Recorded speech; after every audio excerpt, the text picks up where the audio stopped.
We'll move to a panel discussion looking more specifically at some activities that are going on in Colorado. And so if you have questions for our panelists, again, as you did this morning, put your questions in the Q&A box, and as time permits, we will address your questions this afternoon with our panel.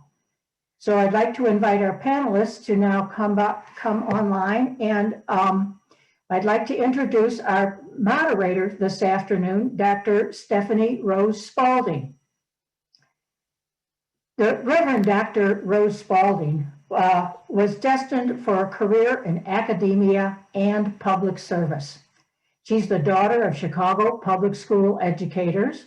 She learned at an early age to value knowledge and to use it in service to others, and has continued to do so throughout her adult life. As a faith leader, she is the pastor of Ebenezer Baptist Church in Colorado Springs. As an academic, she serves as an interim associate vice chancellor for equity, diversity, and inclusion, and is the associate professor for women's and ethnic studies at the University of Colorado, Colorado Springs. As a political leader, Stephanie was a candidate for the U.S. Senate in 2020. She earned her PhD and master's degree from Purdue University. She is also an author. She's the author of Recovering from Racism, a guidebook to beginning conversations, and another book, Abolishing White Masculinity, From Mark Twain to Hip Hop, Crisis in Whiteness. I think I'm going to have to read that book. The title is absolutely wonderful. I am pleased to have Dr. Stephanie Rose Spalding as our moderator today. Dr. Spalding, turn it to you. Thank you, Gail, and thank you everyone that has been with AAUW all morning and enjoying these wonderful conversations that have been going on. Dr. Angie Piccioni, you are amazing in every possible way. So we are really, truly grateful for you. And the panel that we have coming up next is no less as good, right? So we are excited about our three panelists and hope you are as well. This morning we have with us panelist Karen Hester, who has been a diversity and inclusion consultant for Lockheed Martin in Colorado since September 2019. She works with the company's business resource group and does diversity, inclusion, and equity training for its employees. She previously was the CEO for the Center for Legal Inclusiveness, which helps to make the legal profession more diverse and inclusive. Karen's career path includes working as an elder law attorney and as a director of both career services and diversity and inclusion at a law school. She earned her law degree from the University of Cincinnati College of Law and is a senior certified professional in the Society of Human Resource Management. Karen has volunteered and held leadership positions with multiple organizations, including Diversity Section Chair at NALP and board member of Global Mind ED. We welcome you, Karen, and thank you for being with us this morning. Our next panelist is Superintendent Rico Munn. Rico Munn has led Aurora Public Schools as superintendent since 2013. Last year, the Council of the Great City Schools named him as one of the top 20 superintendents nationwide for outstanding contributions in urban education. Prior to joining APS, he served in a variety of leadership roles in education in Colorado. He served 5 years on the Colorado State Board of Education, 8 years on the CSU Board of Governors, and 2 years as Executive Director of the Colorado Department of Higher Education. Over and above his rich education resume, Rico has been an active in Colorado's legal and business communities. He describes his law degree from the University of Denver as a graduate degree in problem solving. He previously served on the Denver Foundation Board and helped found the Denver Urban Debate League. Currently, he is on the board of Early Milestones Colorado, an early childhood education and organization. And our last panelist for this morning is Dr. Michelle Haney. Dr. Michelle Haney has served as president of Red Rocks Community College since 2008. Prior to joining Red Rocks Community College, Dr. Haney was president of Morgan Community College for 5 years. Before that, she spent 11 years at Front Range Community College, where she served as vice president for instruction and student services and chief academic officer. Dr. Haney earned her PhD in counseling from the University of Wyoming and her master's degree from Chapman College. Dr. Haney has received national recognition from the National Office of Phi Theta Kappa and the American Association of Women and Community Colleges. She was also named an Outstanding Woman in Business for Denver. Dr. Haney currently sits on several boards, including Jeffco EDC, the Presidential Advisory Board for Phi Theta Kappa, and Campus Compact of the Mountain West, where she serves as president. She is co-author of 3 books, including The Stress Owner's Manual, that has been published in 7 languages. Again, we are excited about our panel this morning, and I am going to move out of the way so that we can begin with Karen Hester. Thank you, Stephanie. Can you all hear me okay? Perfect. Great. Thank you so much. It's a pleasure to be here today to discuss these important topics with the other panelists and with the audience. I will share a broad overview of Lockheed Martin and our diversity, equity, and inclusion efforts, particularly as they relate to education. Next slide, please.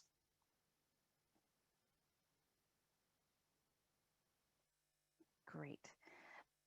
Headquartered in Bethesda, Maryland, Lockheed Martin is a global security and aerospace company that employs over 110,000 people worldwide and is principally engaged in the research, design, development, manufacture, integration, and sustainment of advanced technology systems, products, and services.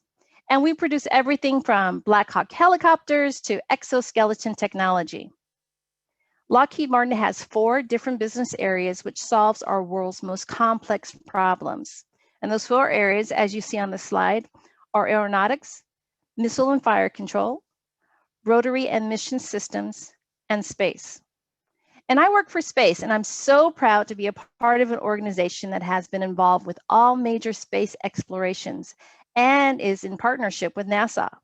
And while I don't personally work on the science, I do support those who do. Lockheed Martin is the largest defense contractor in the world, and we have a presence in over 50 countries, and our customers are primarily government agencies like the U.S. Department of Defense, Homeland Security, and even Social Security. Now, 53% of Lockheed's personnel are engineers, scientists, and IT professionals, which means that 47% are non-STEM professionals, and we have folks with advanced degrees, 2- and 4-year degrees, and even certificates. And when we consider the women and people of color in our workforce, our numbers align with the aerospace and defense industry norms, which is 24% women and 29% people of color. Next slide, please. Thank you. Oh, Alex is good. I want to just introduce my colleague, Alice Sweetman, who is helping me with the slides today. So thank you. Now, Lockheed values diversity, equity, inclusion, and we take affirmative steps to create an inclusive environment. Not to remain legally compliant, but because we want to, we want it. Lockheed recognizes the value of being diverse, equitable, and inclusive for both the organization and our people. We want a workplace culture in which inclusion is the norm, where behaving inclusively and simply being inclusive is embodied in everyday activity and business processes. On the slide are just a few of our resources that we use to promote diversity, equity, and inclusion. And I'll be happy to go into more detail later if asked, but for now I'm going to focus on 3 items. On the far right, that green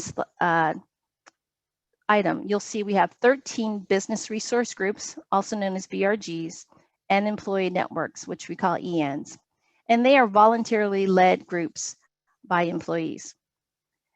Our BRGs are based on different dimensions of diversity, and they support, educate, and provide awareness on DEI issues to colleagues. Our employee networks are based on common interests like sustainability, or career alternatives. Now, our BRGs and ENs create programming to support professional development, increase awareness and education, and help advance the company's mission and business objectives. With our internal Message of the Month newsletters, we highlight a DEI topic and encourage conversations in team meetings by providing discussion questions and advocating actions so that they can, individually and collectively, create an inclusive workplace. Finally, we have many DEI events and trainings offered at Lockheed. That includes events offered by our BRGs and ENs, programs provided by individual teams and departments, and trainings held by the Global Diversity and Inclusion team, of which I am a part. And as a member of that team, it's very encouraging to me to know that others take ownership in developing an inclusive environment. Next slide, please. But Lockheed is not just committed to doing the work at home. We are also committed to being supportive community partners. Advancing science, technology, engineering, and mathematics, also known as STEM, education is a critical focus for Lockheed Martin. We know firsthand the importance of educating our young people in these areas. Our future successes and our nation's technological advantage depend on a constant supply of highly trained, highly capable technical talent. And we strongly believe that advancing STEM education requires collaboration among industry, educators, policymakers, and families. And as an industry leader, Lockheed Martin is committed to partnering with these groups to develop programs that educate and inspire tomorrow's scientists, engineers, and mathematicians. To help address these challenges and strengthen the workforce pipeline, every year we dedicate funding to STEM education outreach activities for students from elementary school through college, prioritizing programs that support student populations which are underrepresented in leading engineering and technology-driven fields. And so you see two examples on the slides of some of our partnerships, and I'll be happy to answer questions later if you have any further follow-up. Next slide, please. The future of technology is now, and we continue to see via the COVID quarantine as an example, how technology impacts our learning, our access to information, even our ability to interact with each other. Lockheed is taking affirmative steps to ensure that our current and future workforce has the education and skills needed to meet the challenges we and our customers face. Technology will continue to play a part in ensuring innovative and relevant tools are available to meet those needs. Lockheed has undertaken a digital transformation where we assess our business operations and introduce new processes and disruptive technologies to optimize these operations. This encompasses everything from artificial intelligence and network factories to data analytics and online collaboration tools. We've added more to our e-learning. The diverse offerings and on-demand availability has been a game changer. We offer different learning platforms, including piloting micro-learning programming. And like other employers, many of us have moved to working virtually, where we discovered that it can be done and done well. Research shows that by 2020, there will be approximately 1.5 million new digitized jobs across the globe. But those jobs will be unfilled unless there is a workforce that is trained to do these jobs. And Lockheed is working to be a part of the solution, which includes pledging $100 million to employee training and education. Our Advanced Manufacturing Technological Apprenticeship Program, also known as AMTAP, is a paid certification program that provides skills needed for technical jobs at Lockheed.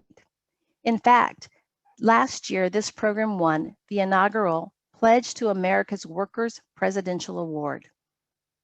We also support our local primary and secondary schools.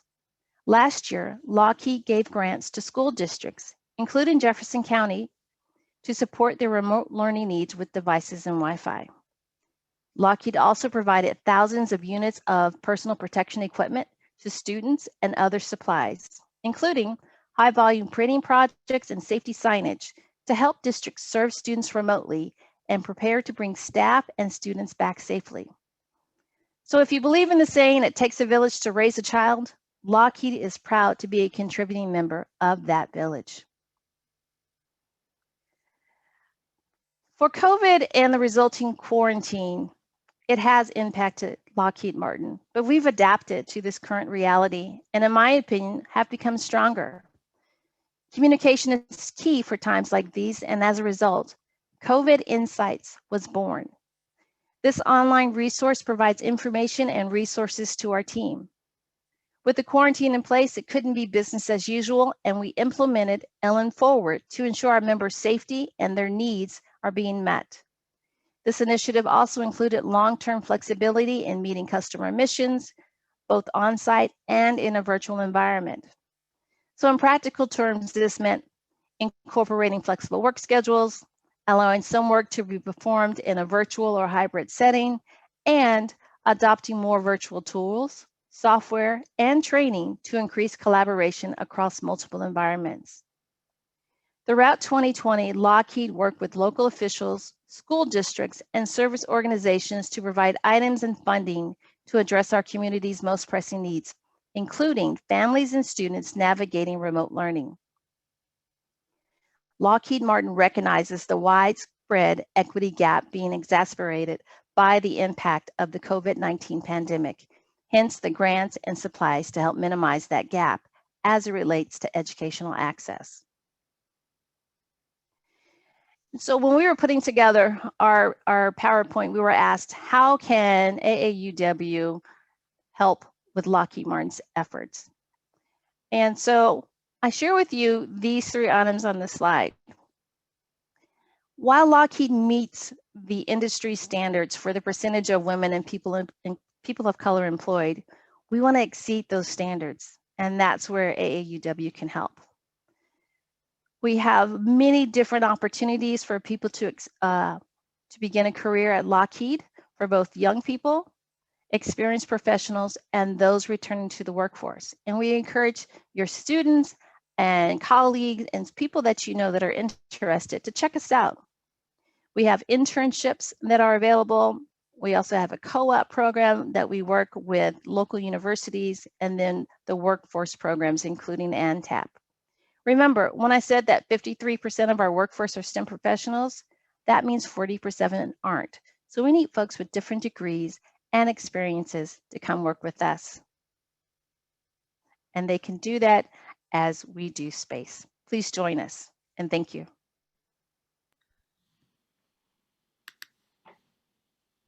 Thank you so much, Karen, for that valuable information. And I hope that people are taking it down, because we do have university specialists and access to individuals who are trying to get into the workforce. And Lockheed Martin seems to be a very valuable place to make that career move. Next, we will hear from Superintendent Munn. We are excited to learn what is going on in APS. Thank you. Thank you very much, Dr. Spalding. And I will try and share my screen here. It's wonderful to be with all of you and to have the opportunity to kind of share about APS and our work. And it's also wonderful to see so many friends here. I see, for example, Nancy Todd and some others who are joining us today. And I just need to figure out how to get to there we go. All right, Dr. Spalding, can you let me know if we're seeing that okay? Yes, we are. Great. So again, thank you to AAUW, and thank you for your interest in education, obviously, and then for APS in particular. I thought I would share with you a little bit about our work and our journey in equity in recent years, and then how that, I think, relates to overall our work across the sector of K-12. As was mentioned, I've been superintendent of APS since 2013. This is my 8th school year. This is a year like no other, but we still want to maintain focused on our values and our core beliefs, with equity being at the forefront of that. Just so you know a little bit more about APS, we are the 5th largest district in the state. We serve about 40,000 students. We are one of the most diverse districts in the country.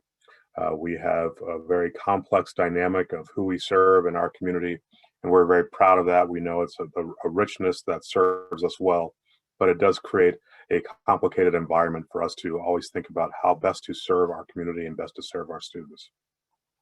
And I think in that complexity, you need to have a significant degree of intentionality when you think about equity.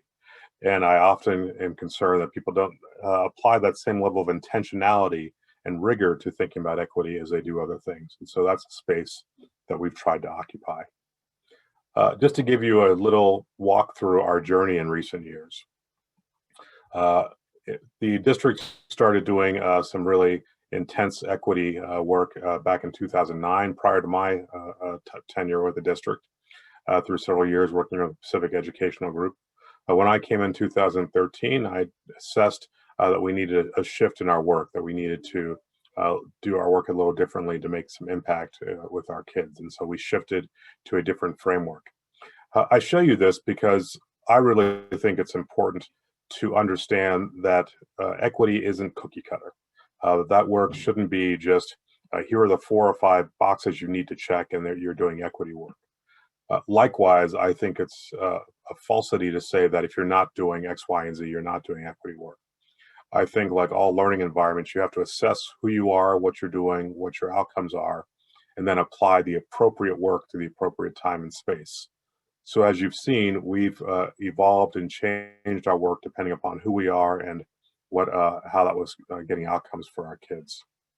But going back into that history, when I came in 2013, we had 2 divisions, a division of equity engagement and then a division of instruction, who were applying different philosophies and approaches to the work of the district.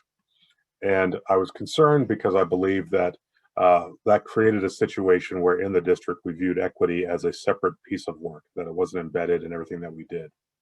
And that we also didn't have a consistent or really understood definition of equity, and therefore we could not really assess how we were doing and how we were doing in that work. And so we really wanted to change that. We wanted to bring a new paradigm to the work of the Aurora Public Schools. And so we started to begin work deeply with Dr. Pedro Noguera. At the time, he was with NYU. Now he is USC, I believe, working on a new approach and a new framework to equity. This is one of the quotations from Dr. Noguera that really inspired us to think about how we combine equity and excellence together in our learning, how we really drive the excellence in instruction through a lens of equity. And it pushed us to create and to adopt this excellence through equity framework that Dr. Noguera had, which really is a multifaceted approach to thinking about how we apply that equity lens to everything that we do. And you can see there are a lot of different areas around that space. It doesn't just occupy our hiring or our instruction, but it really occupies everything that we do and all the work that we do. And let me just pause for a second and say that I don't for a second believe that we have achieved everything that we believe we want to achieve or that we are the model to follow. What I can tell you is that we're proud of the work that we're done. We're proud of our intent to continue to improve and be better in that work. But as we go through this work and as we go through this framework, we've tried to put it into place by making sure we first had a clear definition of equity. And this is the definition we adopted in 2014 that we still utilize. And we're working to make that more explicit and more understood in our system every day. And we also, at the same time, thought about how do we define what learning is in our community and what that looks like in our district. And then we really tried to clearly define our challenge and what our response to that challenge would be. We created one new division of equity in learning, collapsing the divisions of equity and the division of instruction into one space so that equity drove every piece of how we interacted with our students. And by doing that, I believe we've seen significant change and significant impact in our district. But here's a few examples of some of the specific work that we've undertaken through this framework. Over the years, again, we have utilized and implemented that framework as a lens to view all the areas that we said as we saw different challenges. If we saw something, we asked, what's the equity response here? And we would create structures and create programs to address that and build that into a structure that was sustainable and understood and valued within our system. And here's just a few examples of that work. And then some others over the years. Again, this has been over the course of several years that we've done that. We're particularly proud of the work that we've done with Parents in Action. where we have really made, within a group of our schools in our innovation zone, parent groups really leading the way and problem solving and identifying how to better connect their students to resources and to overall equity work. And our gifted and talented work, I'm incredibly proud of, in that we recognize that there's a massive disparity across the country, and APS was also a reflection of that, of students of color being identified as gifted and talented. And that simply was not a true reflection of who our students were and what they were capable of. What it was a reflection of how we tested them, how we evaluated them. So we shifted that system to more accurately test and evaluate the diverse talents of our student body, and to increase the representation and really significantly decrease the overrepresentation of different demographics in that gifted and talented. And this was also true in our work around discipline and in our overall achievement. And to illustrate that, I see on Twitter that one of the trends these days is always how it started and how it's going. And I can tell you a little bit about that. In 2013, when I came to the district, this is where we were. We were considered one of the lowest performing districts in the state. We had significant challenges across our classroom management and making sure that students got to successful places. And as we dug into that work, and particularly with equity leading the way, we have seen significant changes for outcomes for kids. And so while we are challenged with data over this last year, I can tell you how it was going pre-pandemic in February of last year, and also with some of the data that we have going into this year. But in 2013, we were looking at a graduation rate of 52%. As we stand today, our graduation rate is 79%. Our dropout rate is below the state average and has been holding consistently there for several years. We don't see any gap between our students of color and our blacks and our white students, our Black, brown, Hispanic students. In fact, this last year, our Black students are graduating at a higher rate than our white students. We're incredibly proud of the work that we've done to connect students and make sure that we are engaging them, that we're addressing their challenges so that we are not sending them out of the system. And we continue to improve. We are nowhere near where we need to be, but we continue to see improvement in our students. So we know and we believe from the data that the work that we're doing around equity is making a difference and an impact in our community and for our kids. And so we continue to do the work. We continue to think about how do we move that forward? How do we progress? Over the last several years, we've focused on work with a group called Unbound Ed, thinking really deeply about instructional equity and making sure that every one of our students has access to grade level content, because they cannot achieve if we're not teaching them at the grade level they should be. And so how do we provide that access? How do we do that to truly provide equity in our instruction? We've also started an initiative we call Young Men of Color. We identified that in our system, Black and brown young men were those who were most at risk within our system. And so how do we find another layer of supports for them? We identified and recognized that we couldn't do it by ourselves. So we took our resources, our money, and we are paying community groups to come alongside those students to support them in a community of practice so that we can better learn how to support these students in our community. And then in this last year, our board wanted us to increase our focus on retaining and recruiting educators of color. And so we are understanding that work, and we've delved into, with a national group, Promise 54, to focus more of our energy and resources on recruiting and retaining and developing educators of color within our system, and making sure that we can provide models and opportunities for our students to see themselves in the people in front of them. We value and appreciate every one of our educators, but we want to make sure that our students are seeing examples of themselves in the face of our staff. And so that is a quick snapshot on who we are as APS and the work that we've done in equity in the recent years.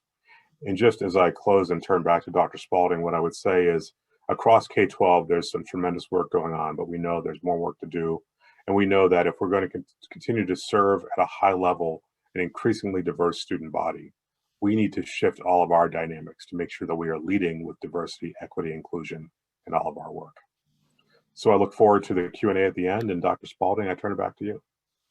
Thank you, Superintendent Munn. We commend you and all of the educators and support staff in APS for what you all are doing. We are truly, truly grateful. Next, we have Dr. Michelle Haney, who is in higher education at Red Rocks Community College. We are excited for what she will share with us on this morning. And I do want to remind you, if you have questions, please place them in the Q&A for after our panelists are finished. Dr. Michelle Haney. Thank you so much, Stephanie, and good morning, everyone. And I owe this opportunity in terms of a thank you to Senator Boyd, who was kind enough to ask me to be here this morning. But I have to tell you, following Dr. Piccioni is not fair.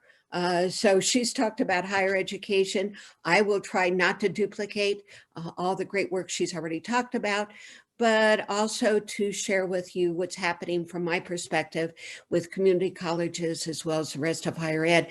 And let me say that we're very, very fortunate, I think, in Colorado, because we have so many institutions that are available to our students, and they have quite a selection, whether or not they want to go to an open access institution, a research institution, a private institution, and how very, very lucky we are.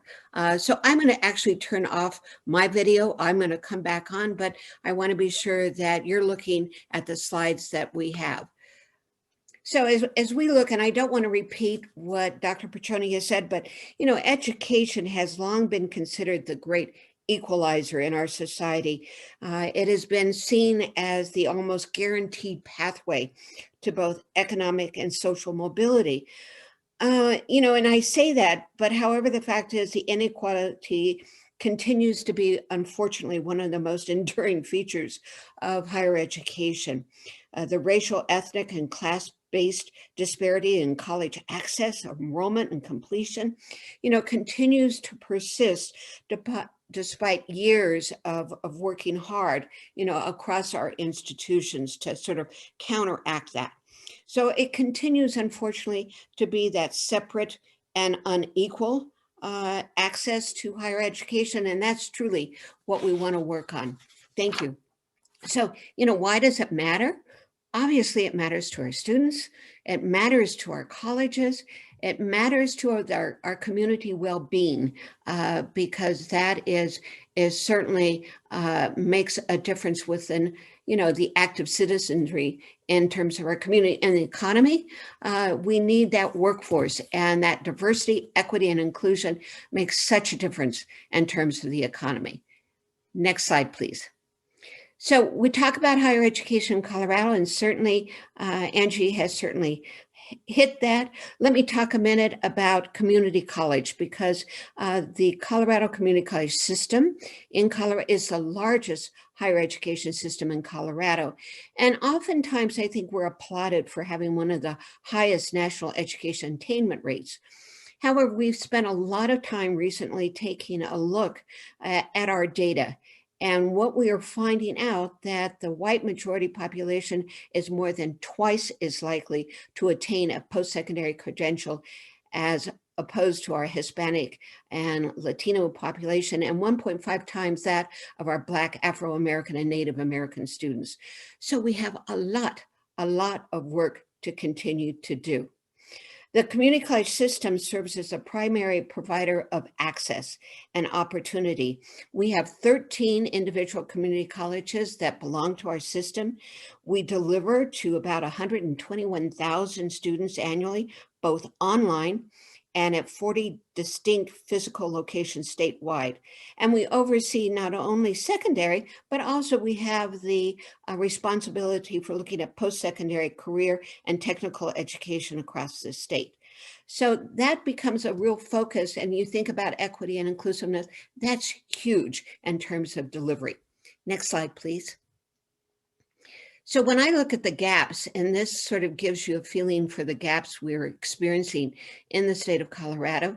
So for those completing their education, there's a gap of 32.68%. I've got to put my glasses on, between those that are American Indian and Alaska Natives versus those in terms of their white colleagues.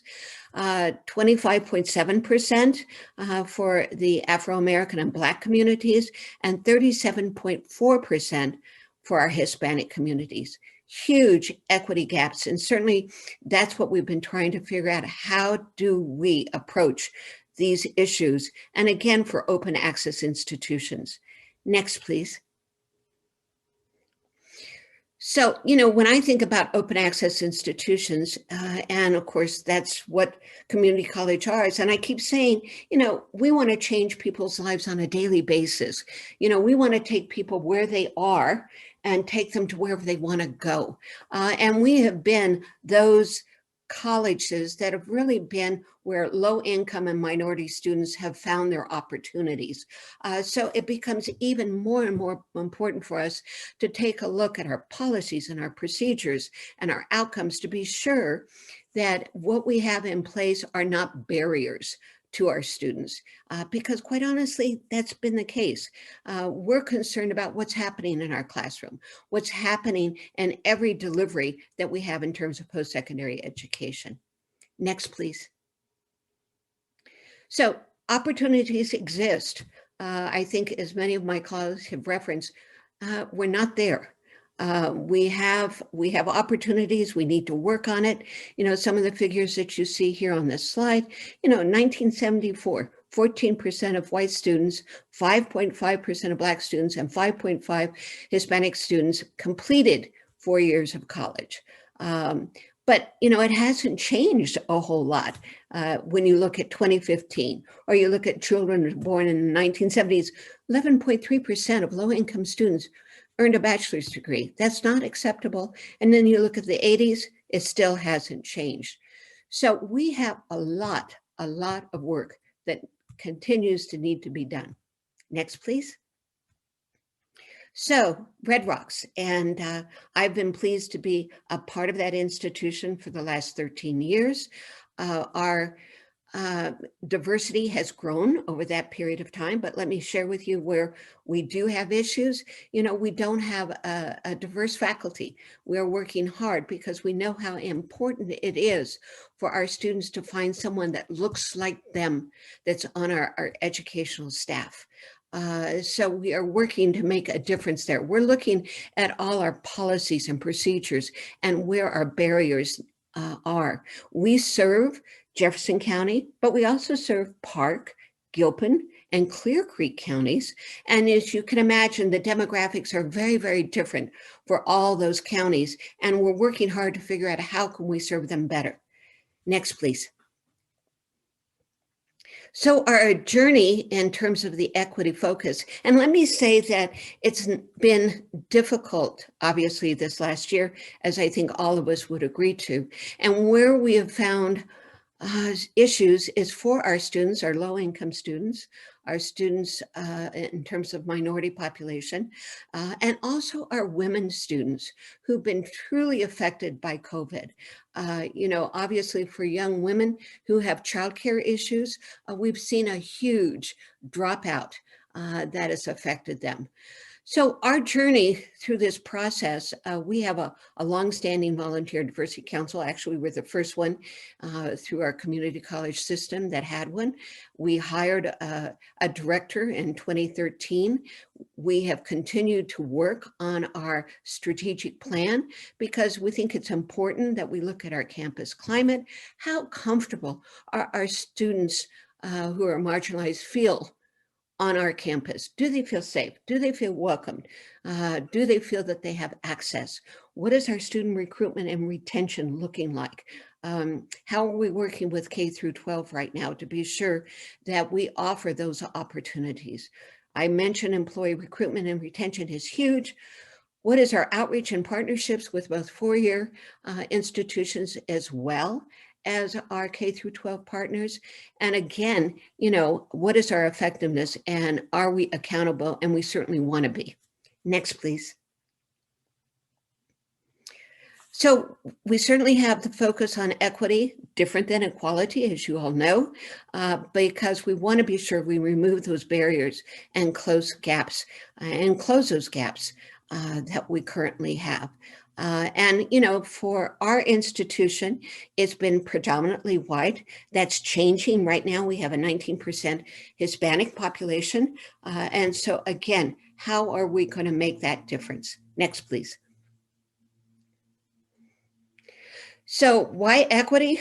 Well, I think all of us would say that we need to take responsibility for the success of our students. And I would say that all of our faculty and staff truly believe that that's part of their responsibility in terms of being at an open access institution. And we realize that we need to be both intentional and strategic, and that we also need to look at our outcomes.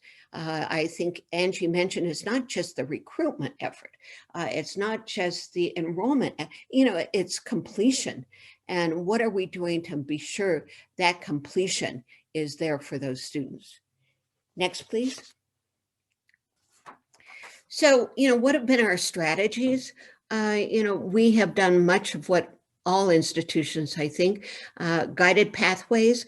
And I think Angie mentioned the fact that in DevEd, that has been a real issue for many of our students, because we have students coming to us who oftentimes have missing parts of their educational experience. And so, how do we provide supplemental, education to the courses they're signing up so they don't waste the time and their money in being in developmental education courses? So we want to be sure that, they're not 2 or 3 years behind and it takes them 6 years to complete their degree.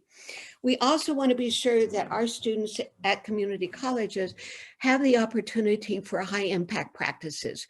And what I mean by that is that just because you come to a community college, and I think there are some stereotypic kinds of thoughts about community colleges, that, you don't have access to, say, doing research, or you don't have access to international travel, and you don't have access to service. Well, all of those are available at Red Rocks. And we want to continue to make those practices available because those open the doors and eyes for our institution.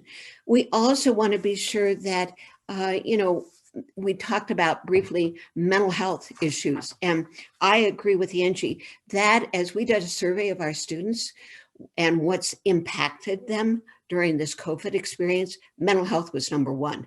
So we have mental health. We contract with Jefferson County Mental Health. We have those individuals on campus. We are making them available because that makes a huge difference. Technology, too, has been a huge issue for our students during this period of time. So we, too, loaned out laptops. We, too, made Wi-Fi available in our parking lot, because not only did our students need access to they needed access to Wi-Fi. And so we have all through our parking lot made it available for our students to come and sit in their cars and have access. First year experience, we talked about a little bit about first generation students. They too, again, because oftentimes they don't have individuals within a family, they've been very dependent on perhaps high school counselors, and that's a great resource. But once they get to college, they need to have that support system as well. So we provide tutoring, we provide wraparound services for those students during that first year. Professional development, again, for our faculty and staff, because, I don't want you to assume that our faculty and staff knew everything that they needed to know about how they look at inclusiveness and diversity and equity within the classroom, how they write their syllabus. What does it say? What are they doing in their classrooms that might not include all individuals within that particular classroom? And so we have ongoing training for everyone at our institution. And again, I certainly could go on and on. Just a couple of thoughts. We mentioned students and their needs, and certainly financial aid. Please, they can always call our financial aid department, regardless of where they're going. And if they have issues with filling out the FAFSA, we will help them. It doesn't make a difference if they're not coming to Red Rocks. We just want to be sure that they go to college. And so we have services available to them, regardless of where they're going and where they're coming from. So I'll end there and I'll turn back on my video. Thank you for taking the opportunity to listen to me. Thank you for including me today. And I'll turn it back to Dr. Spalding.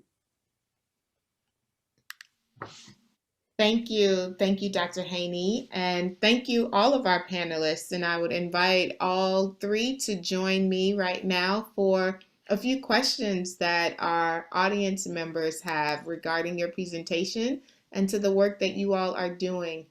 One of the questions we have is, what will be the challenges and benefits of Title IX today, given recent legislation? So whether that's in higher education or in K through 12, or even in the workforce, what are the challenges and benefits to the shift in Title IX today?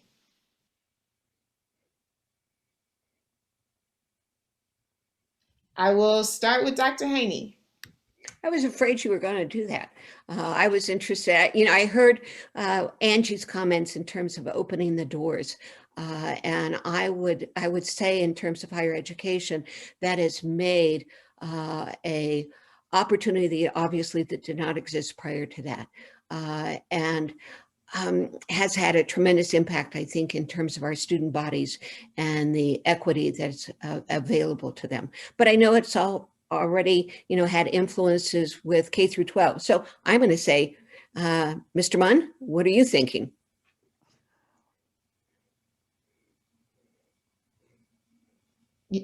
I think for us, it really is going to be highly dependent on just, this administration and how the administration does its rulemaking, does its processes.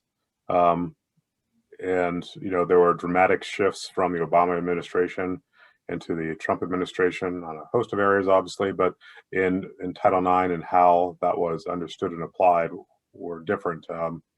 The Biden administration has seemed to signal, a return in many ways to a lot of the intentions of the Obama administration, really, which isn't all that surprising.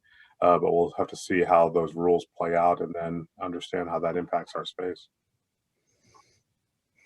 Thank you. And I know Karen? at Lockheed, we do internal diversity training. And so when the past administration did the executive order limiting the type of training that could be held, we had to reassess everything that we had to make sure that we fell in line, but still provided that necessary information for our employees to have that inclusive work environment, because it was still important to our organization as a whole. And so we were happy to see when the current president rescinded that executive order, but also regards into Title IX. I do think that, again, going back to our point of, even though Lockheed Martin meets the standards as far as women and people of color in our workforce, we do need more. We want to do better. And so the hope is with Title IX that we will see particularly women in the technological fields, the STEM professions, that we'll see better numbers in that regard. Thank you. And this next question, I will first ask Superintendent Munn, what organizations support foster kids in K through 12? And then Dr. Haney, you can chime in. What organizations support foster children as they transition out of high school into higher education? And I apologize, I don't know the names of any organizations. I know there have been certainly efforts in recent legislation to try and support that in process. And I think we have a lot of connections directly with state agencies and state entities to support that, but I'm not familiar with the names of any particular organizations. We have worked with CASA, especially with those students that are aging out of the foster care system, because you're probably aware the percentage of those students that age out that go on to college is minimal. So we have worked with, excuse me, our housing authority to find housing for those students, and also working with donors to provide scholarships, because again, financially, that is a big issue for our foster care kids as they age out of the system. So we want to be sure that they have that opportunity. So we have made a great deal of efforts to get donors to support that. And again, working with CASA as those students age out, and our housing authority, both of those. Karen, you spoke about how Lockheed Martin has really focused on making sure employees are safe and capable of maintaining their jobs during COVID-19. One of the questions deals with emotional stress that people are living with in these times.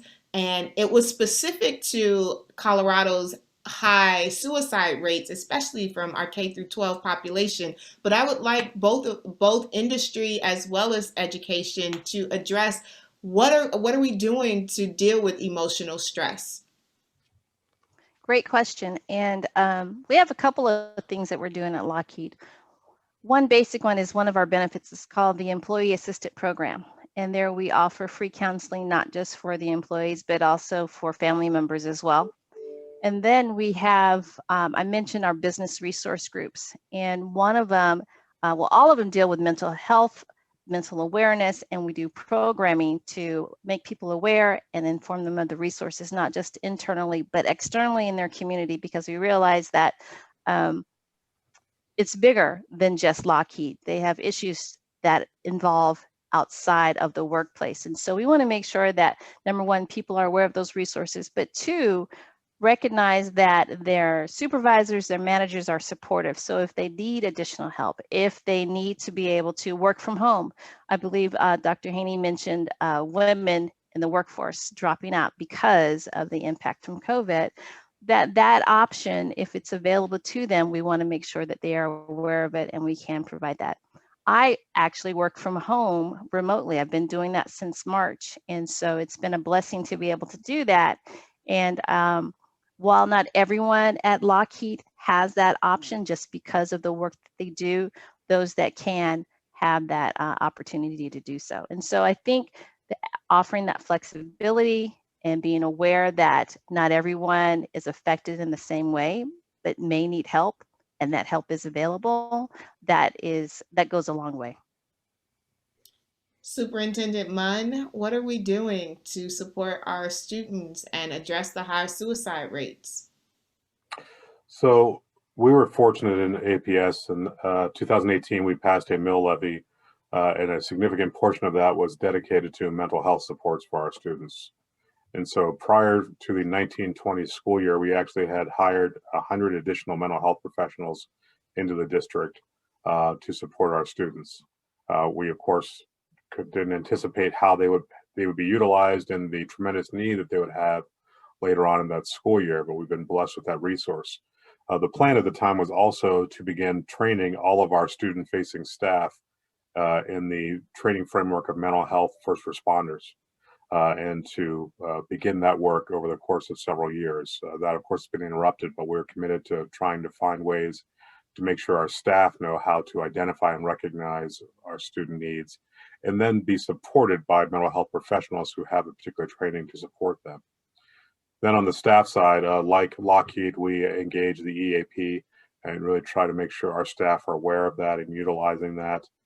We're, of course, in a different space where we know that we need to have more in-person environments, need to have more of our staff on site working with kids.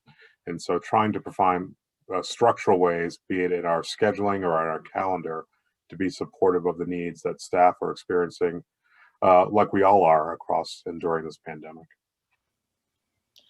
And suicide is not limited to just our K through 12 students. Dr. Haney, did you want to respond?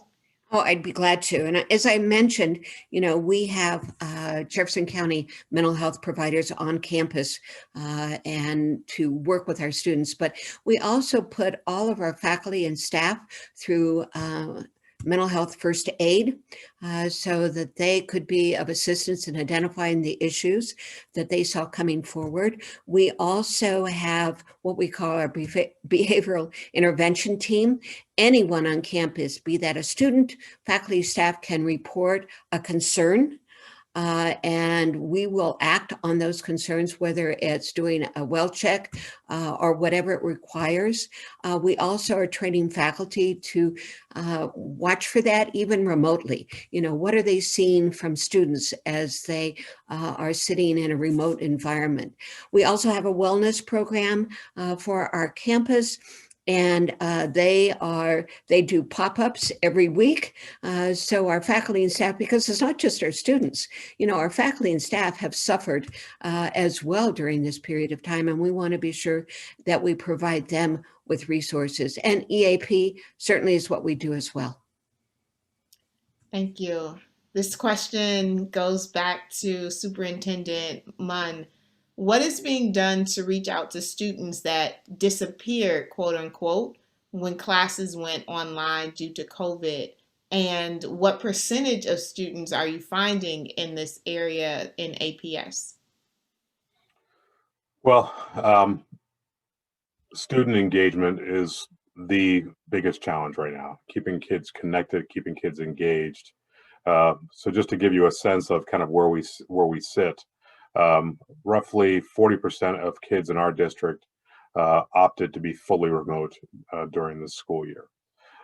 And the numbers across the country in large urban districts are fairly similar in those percentages. So we're not an outlier in that.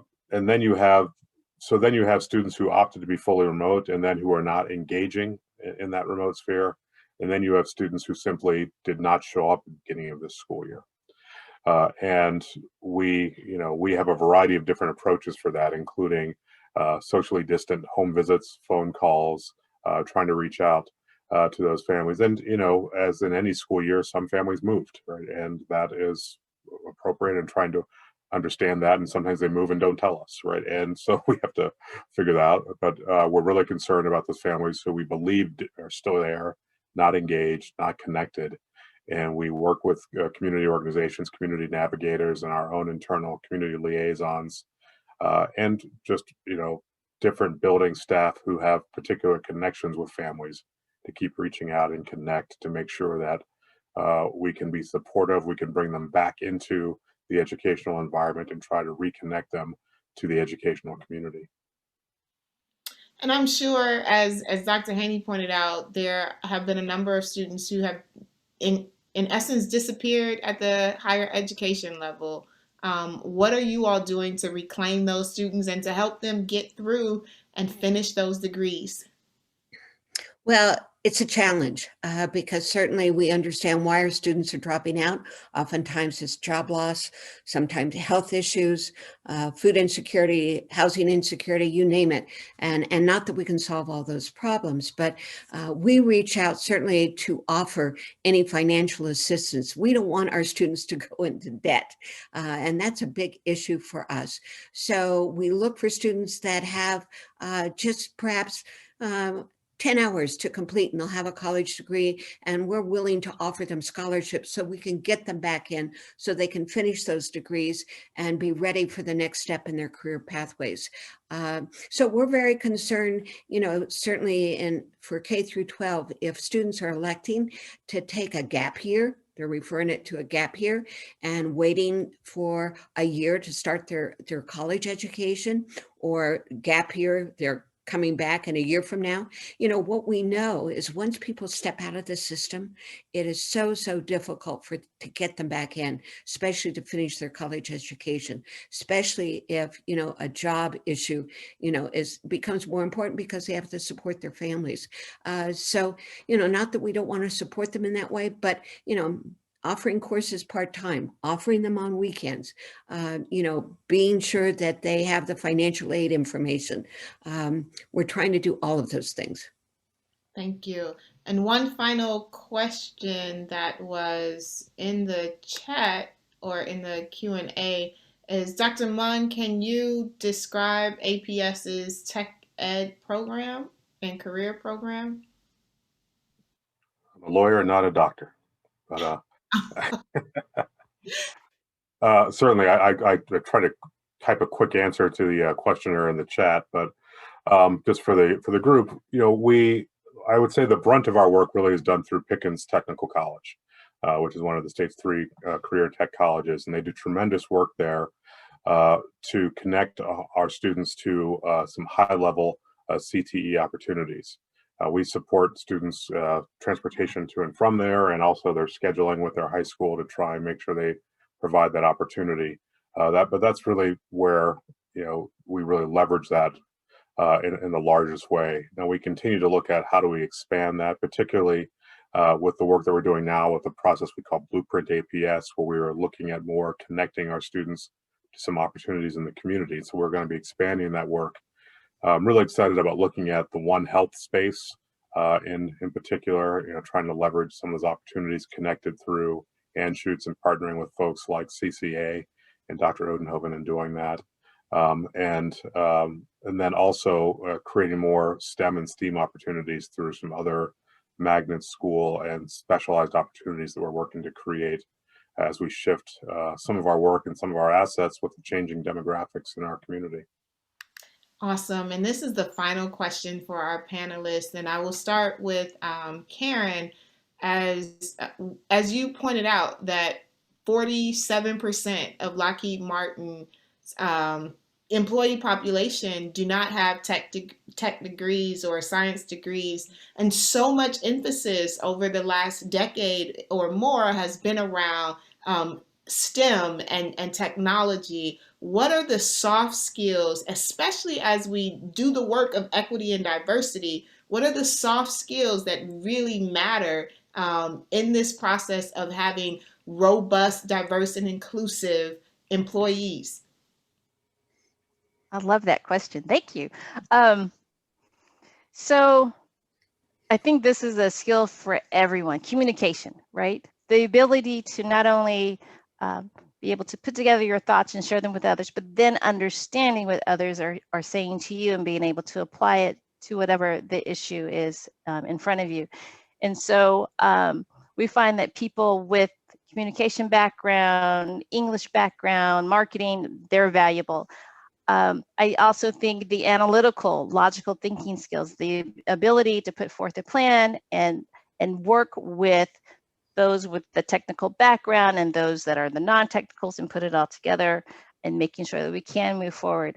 I think the ability to just be able to relate and be a good problem solver, relationship builder is critical in any profession that you may find. And I think Lockheed does a really good job as far as finding people with unique backgrounds, and maybe it's not a one-on-one connection, but being able to pull forth those skills and being able to apply them in different situations. As you saw in my bio, I have a bachelor's in mathematics. I have a master's in student counseling and personnel, the law degree, and advanced tax degree. That doesn't fit anything that I do right now, but all of those skills do help me in the position that I do. So I do believe that if you are open and you are interested and curious, those skills will stand you in good stead at Lockheed. And like most employers, we're going to take advantage of them, not only to the organization's benefit, but to your own professional development. And for our educators, how are you balancing that conversation with your students that we need soft skills as well as tech, STEM, all of that? Well, and that's a great conversation that we continue to have. And I wanted to mention, again, with STEM being the issue, we are the largest transfer institution to Colorado School of Mines. And where that becomes important is because of the fact that we too, again, have those students low income and minority students, and we provide that pathway that oftentimes they thought they would never have that opportunity. But together with that, we work with apprenticeships with business and industry to help those individuals look at the needs once you're employed, soft skills being a major part of that. That START is part of the curriculum that we have.